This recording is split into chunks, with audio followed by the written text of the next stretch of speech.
Bitcoin could be the new currency for global trade. Citibank says, of course, that's Dorian Nakamoto. We often have an image of him hanging here. And this is the much talked about report out of Citibank that many academic economists were very upset with. But basically what Citibank is saying, and they're one of the biggest recipients of bailouts in American history and part of this financial system whereby, China's eating their lunch and payment system because the likes of Citibank never bothered to get out of bed. They wouldn't get out of bed for $10,000. They can't be bothered to come up with any innovations. Well, they, in a report entitled Bitcoin at the Tipping Point, it charts the evolution of Bitcoin from a form of payment to its current status as the store of value. The authors forecast that Bitcoin's core properties, combined with its global reach and neutrality, could see it morph into the currency of choice for international trade in around years. It's happening right now because the transaction is the settlement.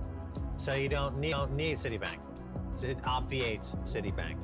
It makes Citibank redundant, as are all banks redundant with Bitcoin. I can trade with you as a currency, and it doesn't require any bank, doesn't require a central bank. And they got a little bit reversed. They're saying it started off as a means of payment, and people are looking at it as a store of value. But in fact, it started off as a store of value, and now it's morphing into a means of payment. That's the whole history of money. So Citibank should know at least the history of money and how money comes into existence. But nevertheless, a good effort, and I applaud them for at least recognizing that they're about to go out of business. But being involved in Bitcoin early in those days, there were many participants who thought it was like, we're going to compete with PayPal, we're going to compete with Visa, it's going to be a settlement, it's going to be used as a means of exchange like that. As you point out, it was actually always a store of value. And in fact, they point out the perceptions. They say perceptions about what makes Bitcoin important continue to evolve and create new opportunities while increasing its perception towards becoming mainstream.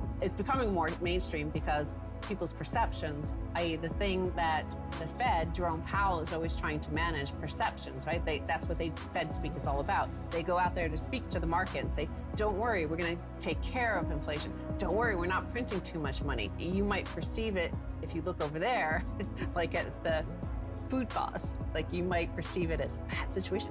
Listen to me. I'm massaging your perception about the situation.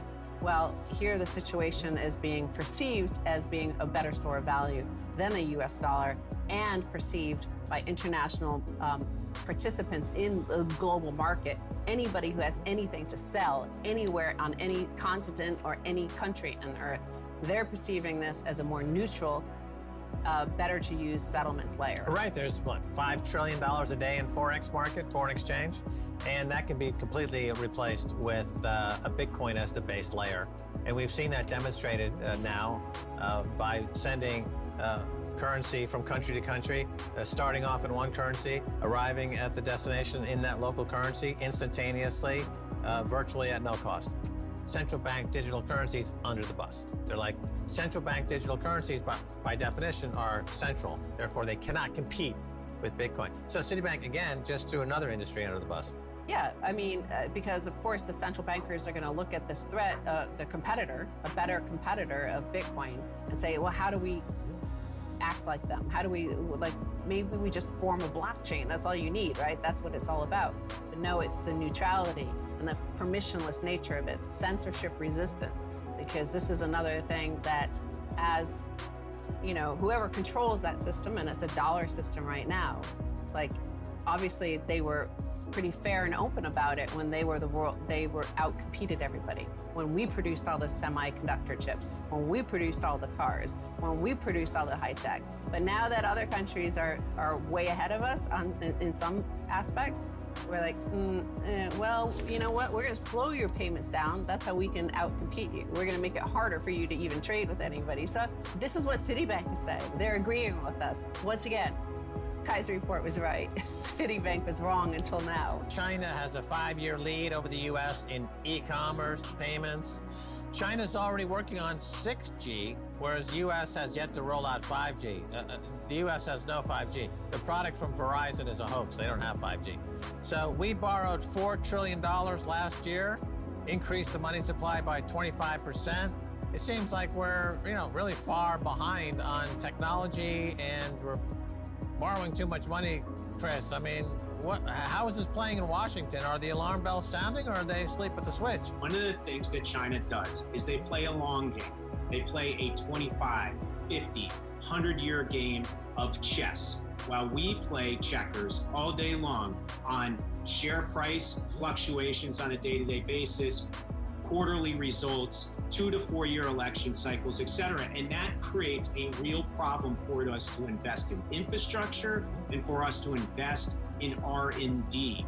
They are doing that great. And by the way, if you want to look at case studies, the best ones to look at right now are 1993, when they said they are not going to participate in our GPS, our global positioning satellite system. They were going to create their own. And guess what? They have.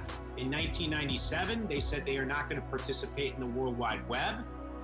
They wanted to create their own and bifurcate it from the rest of the world. Guess what? They have. They're doing the same thing with 5G and 6G, and they're going to do it with microchips on their 2025 vision. We are getting left behind, and we need to smarten up. One thing about Donald Trump, whether you liked him or hated him, he pulled the fire alarm and said, we need to wake up to this China challenge. Time is running out, and we need to get serious about it. Whether he applied getting serious to it or not is one thing to debate. But what he did do is pull the fire alarm. We need to keep pulling it. We need to implement change. I noticed that Stan Druckenmiller, very famous money manager, he said he's going very, very short the dollar and long Asia. Okay, so money flows to where the returns are the greatest. And so the money management industry doesn't seem fazed by these issues, Chris. It's disheartening because, quite frankly, our capital markets and our investor base is really what's powering the engine of China. I have no problem with capitalism. In fact, I love capitalism. I love free markets. And as you and I have discussed both online and offline, I don't even know if we really have capitalism. It's more of a cronyism situation that I think is overtaking our capitalism system. But let's pretend we have capitalism. One thing that we need to think of in regards to the way we engage China now is on a patriotism first level and then capitalism. As long as we start to realize that our capitalism, the base of our capitalism, the base of the freedoms that we have in business, have the foundation of a strong republic, the ability to have a United States of America that we built over the last 200 years and protect the security interests of and the welfare of, then that capitalism will continue to flourish. The problem is we've been selling out the nation that has allowed us to have this form of capitalism just for returns on quick quarterly results and P&Ls and revenue growths that are pumping up our stocks and making investors rich. It's as simple as the SEC, for instance. If you look at the way China gets access to our capital markets, they do not have to apply the same accounting standards as every other company around the world. Why? Because they hide behind state secrets laws, which they say apply to them, because technically all these private companies are SOEs, or state-owned enterprises. We've got to end that. If you want access to U.S. capital markets, if you want access to private equity, if you want access to M&A activity, we need to embolden CFIUS to be even stronger, the Committee on Foreign Investment in the United States, and we need to allow the SEC to patrol these Chinese companies and regulate them the exact same way every other company gets access to our markets.